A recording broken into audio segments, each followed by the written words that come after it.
চলেছে সেই গণহত্যা এবং মানবতা বিরোধী অপরাধ হিসাবে তদন্ত করার জন্য আমি একটি দরখাস্ত এনেছি এবং সেই দরখাস্তে আন্তর্জাতিক অপরাধ ট্রাইব্যুনাল আইনের 3-2, 4-1 এবং 4-2 ধারায় কমান্ড রেসপন্সিবিলিটিতে সাবেক প্রধানমন্ত্রী শেখ হাসিনা, সাবেক মন্ত্রিপরিষদের কয়েকজন সদস্য যাদের বক্তব্য সমস্ত পত্রিকা এবং প্রিন্ট মিডিয়া এবং ইলেকট্রনিক মিডিয়াতে এসছে, ইনস্টিগেটিং বক্তব্যের কারণে পুলিশের অসাধু কিছু সদস্য, র্যাবের কিছু সদস্যরা রাস্তায় নির্মমভাবে আমাদের ছোট ছোট বাচ্চাদেরকে গুলি করে হত্যা করেছে।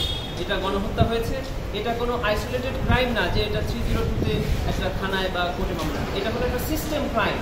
এটা একটা পরিকল্পিতভাবে একটা জনগোষ্ঠীকে অথবা একটা গ্রুপকে সম্পূর্ণভাবে অথবা আংশিকভাবে ডিস্ট্রয় করার উদ্দেশ্যে তাদেরকে ফিজিক্যালি হার্ম করা হয়েছে, মেন্টালি হার্ম করা হয়েছে।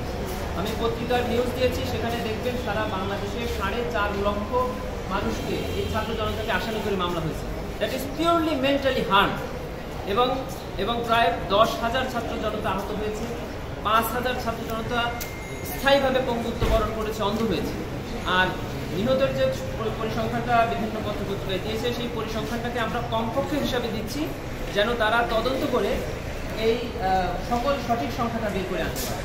আর আপনারা জানেন যে ট্রাইব্যুনালে মামলা করার ক্ষেত্রে ট্রাইব্যুনালের তদন্ত সংস্থাতেই একটি অভিযোগ আনতে হয়। তদন্ত সংস্থা তদন্ত করে যদি তদন্ত রিপোর্ট জমা দেয়, তারপরে ট্রাইব্যুনাল সেখান থেকে মামলা প্রসিড করে।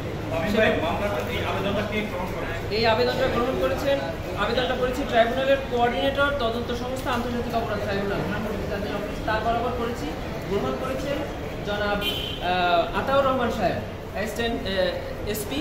উনি এখন ওইখানে দায়িত্বে আছেন। তারা কিছু বলেছেন, উনি রিসিভিং দিয়ে এটা তদন্ত করেছেন। উনি বলছেন যে আজকেই আমরা এটা পেলাম এবং আজকে উনি এটা স্বরাষ্ট্র মন্ত্রণালয়ে এটা কপি সেন্ড করবেন এবং স্বরাষ্ট্র মন্ত্রণালয়ের আদেশ অনুযায়ী বা তাদের নির্দেশনা অনুযায়ী তারা তদন্ত কাজ শুরু করবে। আচ্ছা, কয়জন আসামি? এখানে 10 জন আসামি করা হয়েছে। তার মধ্যে 1 নম্বর আসামি করা হয়েছে সাবেক প্রধানমন্ত্রী, তারপরে সাবেক মন্ত্রীদের মধ্যে ওবায়দুল কাদের সাহেব, আসাদুজ্জামান খান কামাল সাহেব সহ কিছু মন্ত্রী আছেন, পুলিশের সাবেক আইজিপি আছেন, ডিএমপি কমিশনার আছেন এবং র্যাবের ডিজি আছেন এবং দল হিসাবে বাংলাদেশ আওয়ামী লীগ এবং ছাত্রলীগকে আমরা এখানে আসামি করেছি। যেহেতু আমাদের আইন স্পষ্টভাবে বলা আছে যে অর্গানাইজেশন হিসাবে তাকে বিচার করা যাবে এবং আমাদের আইনে একটা জিনিস আপনাদের পরিষ্কার করি, সেটা হলো আমাদের সাধারণ মানুষের ধারণা যে 71-এর ঘটনা ছাড়া এখানে বিচার হয় না। আইনের সেকশন 3 সাবসেকশন 1-এ বলা আছে যে before and after commencement of this act, তার মানে এই আইনের পূর্বে এবং পরের সকল ঘটনার বিচার এই ট্রাইব্যুনাল করতে পারে।